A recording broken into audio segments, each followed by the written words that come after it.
আগের ক্লাসে আমরা বংশগতি সম্পর্কিত কয়েকটি গুরুত্বপূর্ণ শব্দগুলো জেনে নিয়েছি, যেই শব্দগুলো না জানলে আমাদের বংশগতি চ্যাপ্টারটি রিড করতে প্রবলেম হতে পারত।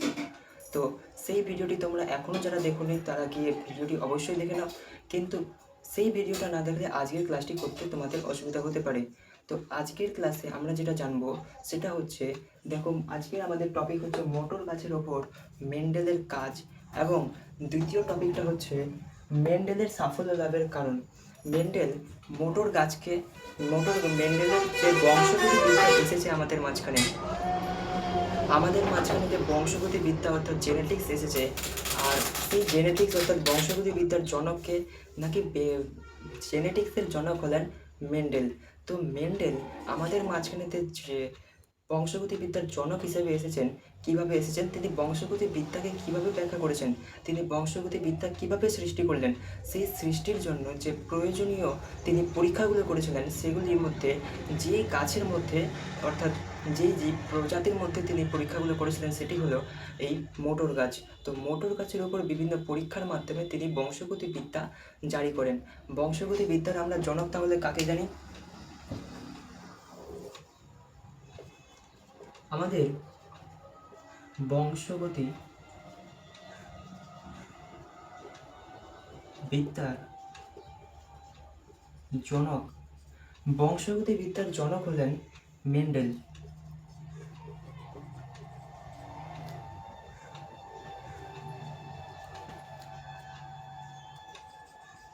তো বংশগতি বিদ্যার জনক মেন্ডেল, তিনি যে বংশগতি বিদ্যাকে ব্যাখ্যা করলেন, কিভাবে ব্যাখ্যা করলেন সেটা আজকে আমরা জানবো। অর্থাৎ বংশগতি বিদ্যাকে ব্যাখ্যা করার জন্য তিনি যে মোটর গাছের উপর যে সমস্ত পরীক্ষাগুলো করেছিলেন, সেই পরীক্ষাগুলো তিনি কিভাবে করলেন, আর মোটর গাছের উপর যে যে কাজগুলো করেছিলেন সেটা আমরা আজকের ক্লাসে জানবো। তো চলো আজকের ক্লাসটি বেশি দেরি না করে স্টার্ট করা যাক। তার আগে তোমাদের কাছে একটি ছোট্ট রিকোয়েস্ট, যারা তোমরা চ্যানেলে নতুন আছে চ্যানেলটিকে সাবস্ক্রাইব করে নিও, আর পাশে থাকা বেল আইকনটি অল করে নিও। তো চলো আজকের ক্লাসটি শুরু করি। তো দেখো, প্রথম যে আমাদের টপিক সেটা আমরা এবার এক এক করে বুঝব। আমাদের প্রথম টপিক কি, নাকি মোটর গাছের উপর মেন্ডেলের কাজ। তিনি মোটর গাছের উপর যে সমস্ত কাজগুলো করেছিলেন, মোটর গাছের উপর কাজ করার জন্য তিনি দুই ধরনের মোটর গাছ নিয়েছিলেন। এক, আমরা জানি মোটর গাছের কিন্তু দুই ধরনের ফুল হয়। কি কি? মোটর গাছের ফুল কিন্তু দুই রকম হয়, দুই প্রকার ফুলযুক্ত মোটর গাছ হয়। একটা হচ্ছে বেগুনি ফুলযুক্ত মোটর গাছ, এবং একটা হচ্ছে সাদা ফুলযুক্ত মোটর গাছ। একটা বেগুনি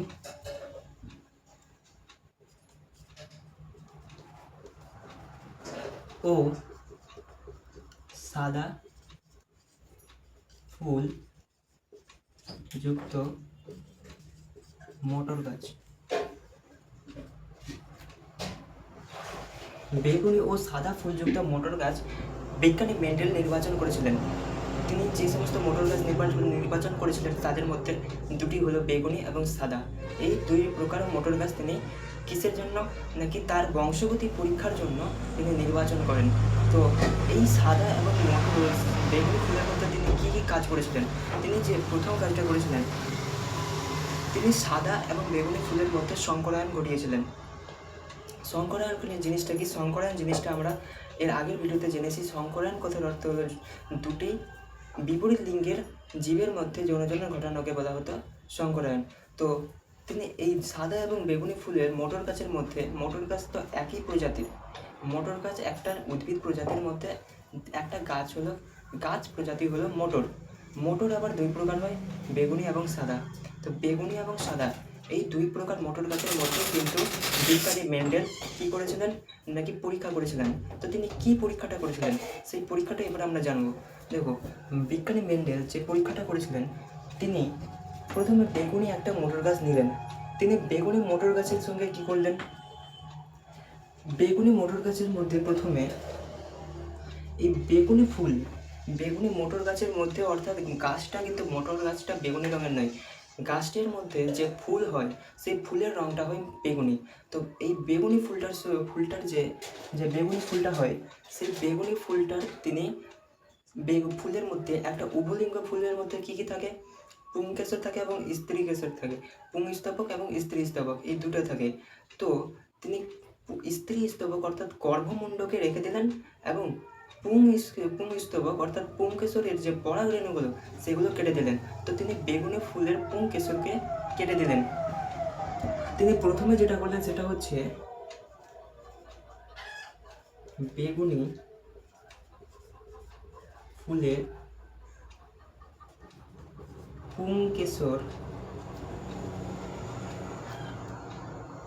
বেগুনি ফুলের পুংকেশর কাটা কেটে দিলেন। তিনি প্রথমে বেগুনি ফুলের পুংকেশরকে কেটে দিলেন, ঠিক আছে। বেগুনি ফুলের মধ্যে স্ত্রী স্তবক এবং পুংস্তবক থাকে। তিনি প্রথমে পুংস্তবকটাকে কেটে দিলেন, ঠিক আছে। কেটে দেওয়ার পরে এবার আসবে সাদা ফুল এবং বেগুনি ফুল। বেগুনি ফুলের কাজটা শেষ হয়ে গেল। এবার সাদা ফুলের মধ্যে কিন্তু পুংস্তবক এবং স্ত্রী স্তবক দুটোই থাকছে। বেগুনি ফুলের মধ্যে পুংস্তবক স্ত্রী স্তবক দুটোই ছিল, কিন্তু তিনি পুংস্তবকটাকে কেটে দিলেন, ঠিক আছে। কিন্তু তিনি সাদা যে ফুলটা, সেই সাদা ফুলের মধ্যে পুংস্তবক স্ত্রী স্তবক দুটোই আছে। সেখান থেকে তিনি পুংস্তবক থেকে যে পরাগ রেণু হয়, সাদা ফুলের পরাগ রেণু তিনি কোথায় আনলেন, নাকি বেগুনি ফুলের গর্ভমুণ্ডে আনলেন। দ্বিতীয় কাজটা তিনি যেটা করলেন সেটা হচ্ছে সাদা ফুলের পরাগ রেণু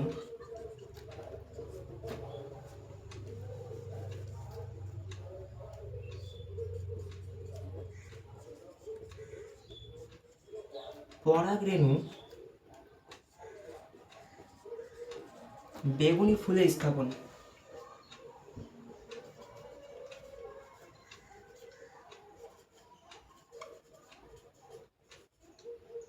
তিনি সাদা ফুলের পরাগ রেণুটাকে তিনি বেগুনি ফুলে স্থাপন করলেন। বেগুনি ফুলের কোথায়, নাকি বেগুনি ফুলের এখানে একটা জিনিস লিখতে হবে, বেগুনি ফুলের গর্ভমুণ্ডে। বেগুনি ফুলের মধ্যে পুংস্তবকটাকে সরিয়ে দেওয়া হয়েছে, অর্থাৎ গর্ভমুণ্ডটা কিন্তু আছেই। গর্ভমুণ্ডে স্থানান্তর।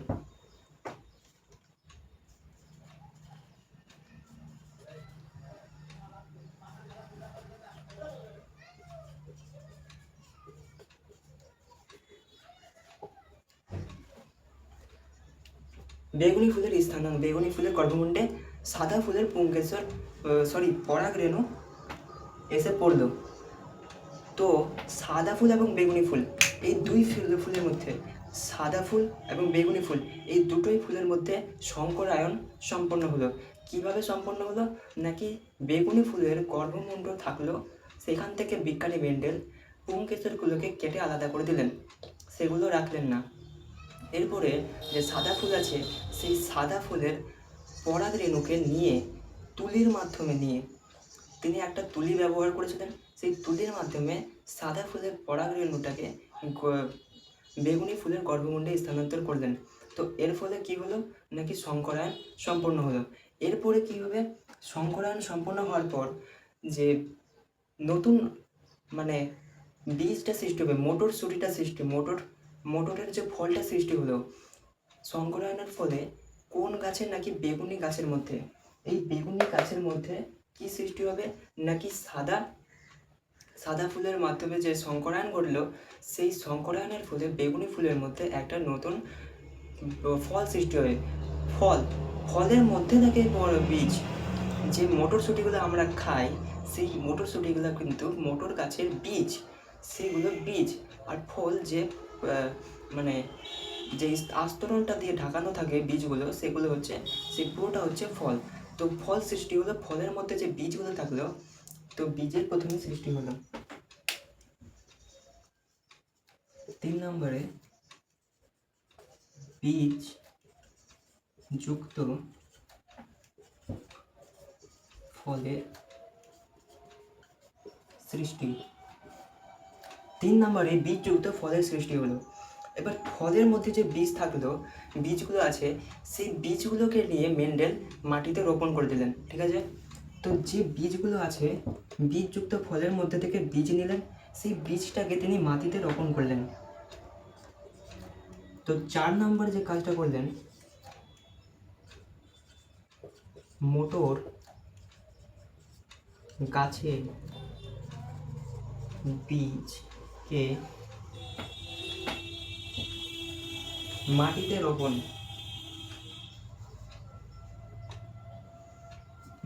রোপণ করলেন।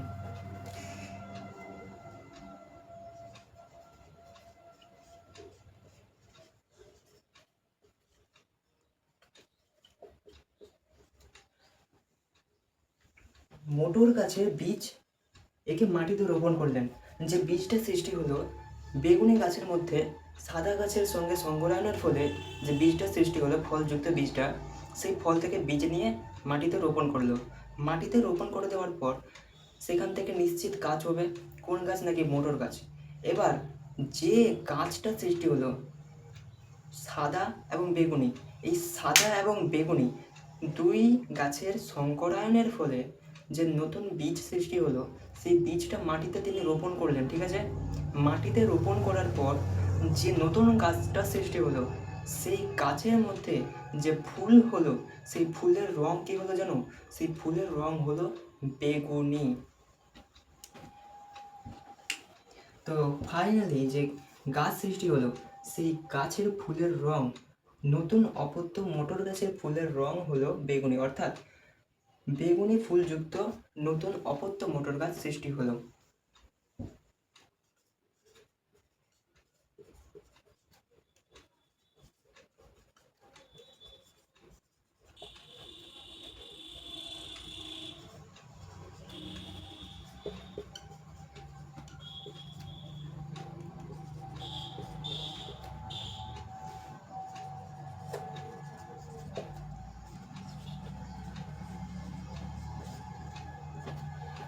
এইভাবে বিজ্ঞানী মেন্ডেল কি হলো, প্রথমে কাজটা দেখো। প্রথমে হলো বেগুনি ফুলের পুংকেশর কেটে দিলেন। প্রথম কাজটা হলো বেগুনি ফুলের পুংকেশর কেটে দিলেন। দ্বিতীয় কাজটা সাদা ফুলের পরাগরেণু বেগুনি ফুলের গর্ভমুণ্ডে স্থানান্তর। সাদা ফুলের যে পরাগরেণু, সেই পরাগরেণুটা বেগুনি ফুলের গর্ভমুণ্ডে স্থানান্তরিত করলেন। এর ফলে বীজযুক্ত ফলের সৃষ্টি হলো। সংকরায়ন ঘটলো। সংকরায়ন সম্পন্ন হওয়ার পর বীজযুক্ত ফলের সৃষ্টি হলো। এবার বীজযুক্ত ফলের সৃষ্টির পরে কি হলো? মোটর গাছের বীজকে মাটিতে রোপণ। মোটর গাছের বীজ যে ছিল সেটাকে মাটিতে রোপণ করা হলো। মাটিতে রোপণ করার পর যে গাছটা, মোটর গাছটা সৃষ্টি হলো, সেটা বেগুনি ফুলযুক্ত নতুন অপত্য মোটর গাছের সৃষ্টি হলো, নাকি সেই গাছের ফুলের রং হলো বেগুনি। তো এইভাবে বিজ্ঞানী মেন্ডেল প্রতিটা তার পরীক্ষা, মোটর গাছের সঙ্গে যতগুলো পরীক্ষা তিনি করেছিলেন, এইভাবে এক এক করে তিনি আলাদাভাবে আলাদা চরিত্রের বৈশিষ্ট্যকে নিয়ে, বিপরীত বৈশিষ্ট্যগুলোকে নিয়ে এক একটা পরীক্ষা করেন। এইভাবে তিনি মোটর গাছের ওপর পরীক্ষা করেন। তো এইভাবে তিনি মোটর গাছের উপর পরীক্ষার পরে আমাদের মাঝখানে যে বংশগতি বিদ্যা অর্থাৎ জেনেটিক্স, সেটা প্রবর্তন করেন। আর বংশগতি বিদ্যার জনক বলা হয় মেন্ডেলকে এই কারণেই। তো আমরা মোটর গাছের উপর মেন্ডেলের কাজ বুঝে গেছি। প্রথম যে টপিক আমাদের ছিল সেটা আমাদের বোঝা হয়ে গেছে। এবার তোমাদের মাথায় একটা কোশ্চেন আসবে যে বিজ্ঞানী মেন্ডেল আরও তো অনেক গাছ আছে, সেই গাছগুলোকে কেন নির্বাচন করলেন না পরীক্ষার জন্য? তিনি মোটর গাছকেই কেন নির্বাচন করলেন? তিনি তেনার বংশগতি পরীক্ষার জন্য মোটর গাছকেই কেন নির্বাচন করলেন? তো এর কারণটা তোমাদের আসতে পারে পরীক্ষায়। এর কারণটা কিন্তু ইম্পর্টেন্ট, এর কারণটা আমার জানতে হবে। তো এর যে কারণগুলো সেটা এবার আমরা দেখব। তো প্রথম যেটা কারণ সেটা হচ্ছে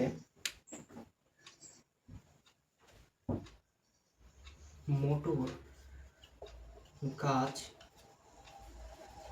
নির্বাচনের কারণ। মোটর গাছ নির্বাচনের যে কারণ, সে প্রথম কারণটা হচ্ছে, আমি মেন পয়েন্টটা বলে দিচ্ছি, বাকিটা তোমরা বুঝে নিবে বা তোমাদের বই থেকে পেয়ে নিবে।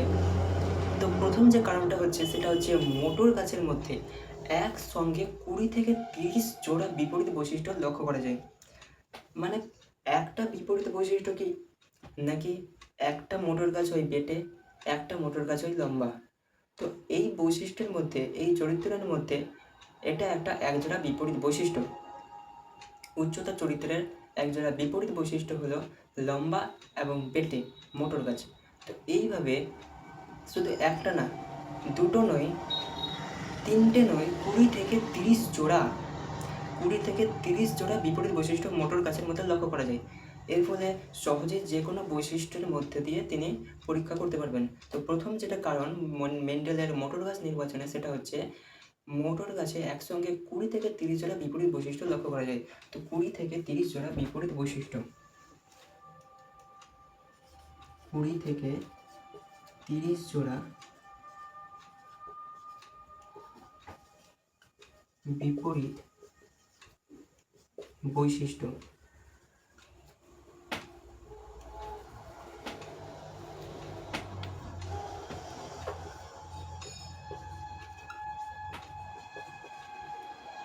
তো প্রথম যেটা কারণ সেটা হচ্ছে 20 থেকে 30 জোড়া বিপরীত বৈশিষ্ট্য মোটর গাছের মধ্যে লক্ষ্য করা যায়। এবার দ্বিতীয় কারণটা কি হতে পারে? 1 নম্বর কারণ জানলাম আমরা 20 থেকে 30 জোড়া বিপরীত বৈশিষ্ট্য লক্ষ্য করা যায়। দ্বিতীয় কারণ, আমরা জানি মোটর গাছের হাইট কিন্তু খুবই কম হয়। অন্যান্য গাছেদের থেকে মোটর গাছের হাইট খুব কম হয়। এবার মোটর গাছের হাইট কম মানে এর জীবনচক্র ক্ষুদ্র হয়, অর্থাৎ মোটর গাছের সংক্ষিপ্ত জীবনচক্র। মোটর গাছের সংক্ষিপ্ত জীবনচক্রের কারণে কি হয়? অতি দ্রুত, অতি অল্প সময়ের মধ্যে অধিক সংখ্যক মোটর গাছের সৃষ্টি করা যায়, মোটর গাছ পালন করা যায়। অর্থাৎ দ্বিতীয় যে কারণটা সেটা হচ্ছে ক্ষুদ্র জীবনচক্র, অর্থাৎ সংক্ষিপ্ত জীবনচক্র মানে খুব কম সময়ের মধ্যে বেশি মোটর গাছ সৃষ্টি করতে পারছেন মেন্ডেল। তো এই হচ্ছে দ্বিতীয় কারণ। এই দ্বিতীয় কারণে তিনি মোটর গাছকে নির্বাচন করেন তার পরীক্ষার জন্য। তো দ্বিতীয় কারণটা হচ্ছে সংক্ষিপ্ত জীবনচক্র।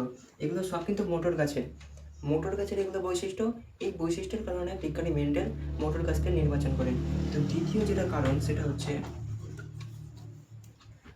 কারণ হচ্ছে আমাদের সংক্ষিপ্ত জীবনচক্র।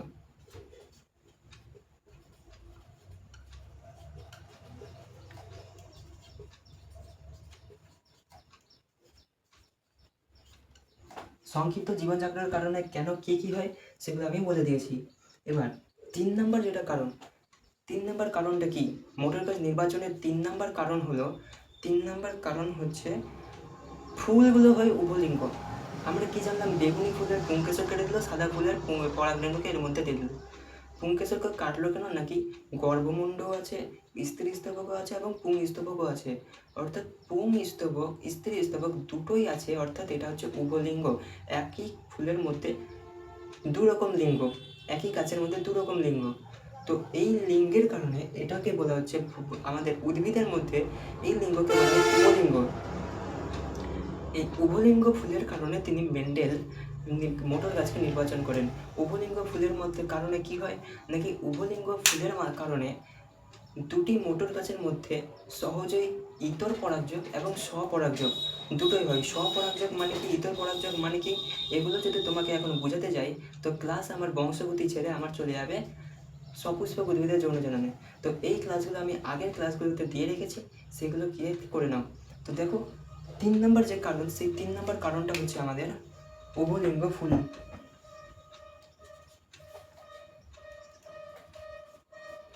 উভলিঙ্গ ফুল। তো 3 নম্বর কারণ হয়ে গেল আমাদের উভলিঙ্গ ফুল। তো এক কথায় বলতে গেলে আমাদের এই মোটর গাছের ওপর মেন্ডেলের কাজ, পুরো টপিকটা শেষ হয়ে গেছে। তো আমাদের প্রথম টপিক লিটারালি শেষ হয়ে গেছে। এবার আমরা জানবো দ্বিতীয় টপিকটাকে। তো আমি এগুলোকে আগে মুছে দিই।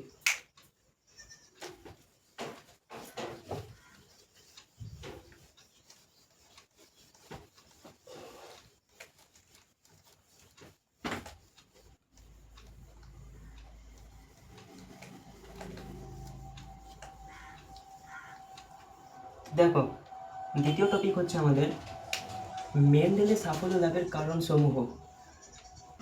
এরকম বংশগতি পরীক্ষা তো মেন্ডেলের আগে অনেকেই করেছে, তারাও এই তো বংশের বৈশিষ্ট্যের সঞ্চালন কেন হচ্ছে, কিভাবে হচ্ছে, এইগুলো জানার তো তারাও চেষ্টা করেছে, কিন্তু তারা কি পেরেছে? তারাও পারেনি।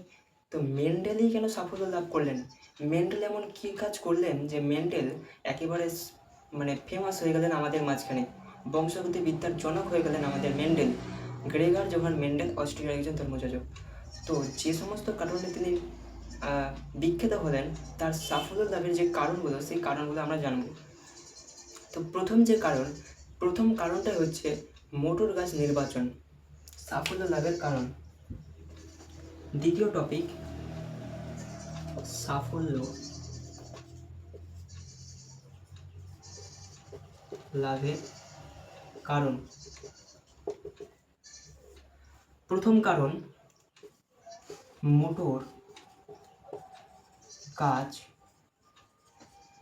নির্বাচন। মোটর গাছ নির্বাচনের কারণেই বিজ্ঞানী মেন্ডেল সাফল্য লাভ করেন। মোটর গাছের মধ্যে বিপরীত বৈশিষ্ট্য লক্ষ্য করা যায়, একসঙ্গে 20 থেকে 30 জোড়া। এর জীবন সংক্ষিপ্ত, ফলে অল্প সময়ের মধ্যে বহু সংখ্যক মোটর গাছের চাষ করা যায় এবং লালন পালন করা যায়। আর এর মধ্যে উভলিঙ্গ ফুল থাকে, অর্থাৎ মোটর গাছগুলো বেশিরভাগই উভলিঙ্গ। এর ফলে এর মধ্যে স্বপরাগযোগ এবং ইতর পরাগযোগ দুটোই ঘটানো যায়। তো এই কারণে তিনি মোটর গাছ নির্বাচন করেন এবং তিনি সফল হন। এবার দ্বিতীয় যে কারণটা, সেটা হচ্ছে দ্বিতীয় কারণ, তিনি প্রায় 30,000 মোটর গাছ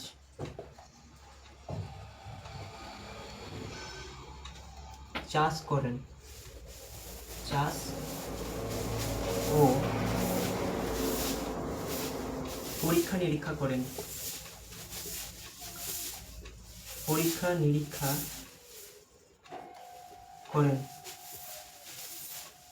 তিনি প্রায় 30,000 মোটর গাছ চাষবাস করেন এবং সেগুলো নিয়ে পরীক্ষা নিরীক্ষা করেন। এই কারণে তিনি মেন্ডেল 30,000 মোটর গাছ একার পক্ষে 30,000 মোটর গাছ লাগাতার চাষ করা এবং সেগুলো নিয়ে পরীক্ষা নিরীক্ষা করা চারটিখানা ব্যাপার নয়, চারটিখানি প্রকার নয়। তো এই কারণে মেন্ডেল সফল হন। তিনি অধিক পরিশ্রম করেছিলেন। আর তিনি প্রায় 8 বছর ধরে মেন্ডেল প্রায়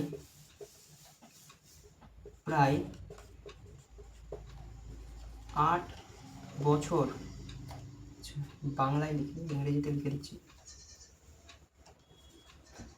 প্রায় 8 বছর মোটর গাছ নিয়ে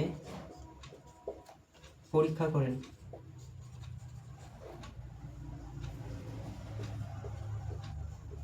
তিনি প্রায় 8 বছর ধরে মোটর গাছ নিয়ে পরীক্ষা করেন। তিনি লাগাতার 8 বছর ধরে, একটানা 8 বছর ধরে মোটর গাছ নিয়ে পরীক্ষা করেন, কাজে তিনি সফল হন। এবার মোটর গাছের মধ্যে তিনি 7 জোড়া বিপরীত বৈশিষ্ট্য নির্বাচন করেন। কত জোড়া? 4 নম্বর, 7 জোড়া বিপরীত বৈশিষ্ট্য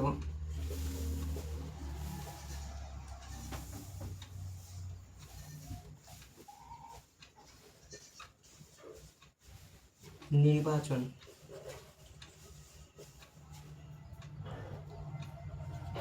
তিনি প্রায় 7 জোড়া বিপরীত বৈশিষ্ট্য নির্বাচন করেন এবং 7 জোড়া বিপরীত বৈশিষ্ট্য নির্বাচন করে তিনি সেই 7 জোড়া বিপরীত বৈশিষ্ট্য নিয়ে লাগাতার পরীক্ষা করেন।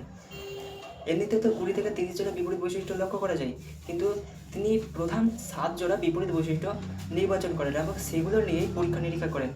এবার আমাদের 5 নম্বর যে কারণ সফল লাভের, সেটা হচ্ছে যে তিনি 7 জোড়া বিপরীত বৈশিষ্ট্য তো নিয়েছিলেন, কিন্তু 7 জোড়া বিপরীত বৈশিষ্ট্যকে একসঙ্গে তিনি 7 জোড়া বিপরীত বৈশিষ্ট্য নিয়ে পরীক্ষা করেননি। তিনি যখন পরীক্ষা করতেন তখন একসঙ্গে 2 কিংবা 3টি বিপরীত বৈশিষ্ট্য নিয়ে পরীক্ষা করতেন। একসঙ্গে 2 অথবা 1-2 বলা যায়।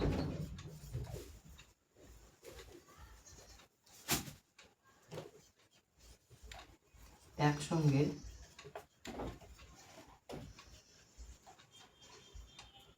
1 থেকে 2 জোড়া বিপরীত বৈশিষ্ট্য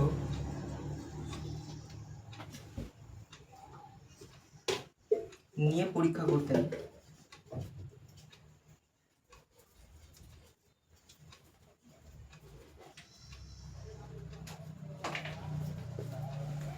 একসঙ্গে এক কিংবা দুই জোড়া বিপরীত বৈশিষ্ট্য নিয়ে পরীক্ষা করতেন। এর ফলে লাভ কী হতো? এর ফলে লাভ হতো যে তিনি এই বিপরীত যে এক থেকে দুই জোড়া নিলেন, এবার এই বৈশিষ্ট্যগুলোকে তিনি ভালোভাবে পরীক্ষা নিরীক্ষা করতে পারতেন, এই বৈশিষ্ট্যগুলো নিয়ে ভালোভাবে গবেষণা করতে পারতেন। তো এক ছোট ছোট করে তিনি পরীক্ষা করতেন। তো এইভাবে তিনি লাগাতার 8 বছর ধরে পরীক্ষা নিরীক্ষা করার পরে তিনি সাফল্য লাভ করেন। তো এই সমস্ত কারণে বিজ্ঞানী মেন্ডেল তার বংশগতিবিদ্যা প্রবর্তন করেন এবং তিনি বংশগতিবিদ্যার জনক হিসেবে প্রবর্তিত হন। তো আমাদের দ্বিতীয় টপিক যেটা ছিল সেটা হলো মেন্ডেলের সাফল্য লাভের কারণ। তো আমাদের দ্বিতীয় টপিকও শেষ হয়ে গেছে। মোটামুটি এগুলো জানলেই আমাদের হবে। আরও আছে, তোমরা তোমাদের বইয়ে চাইলে দেখতে পারো কিংবা এগুলো দেখলেও হয়ে যাবে।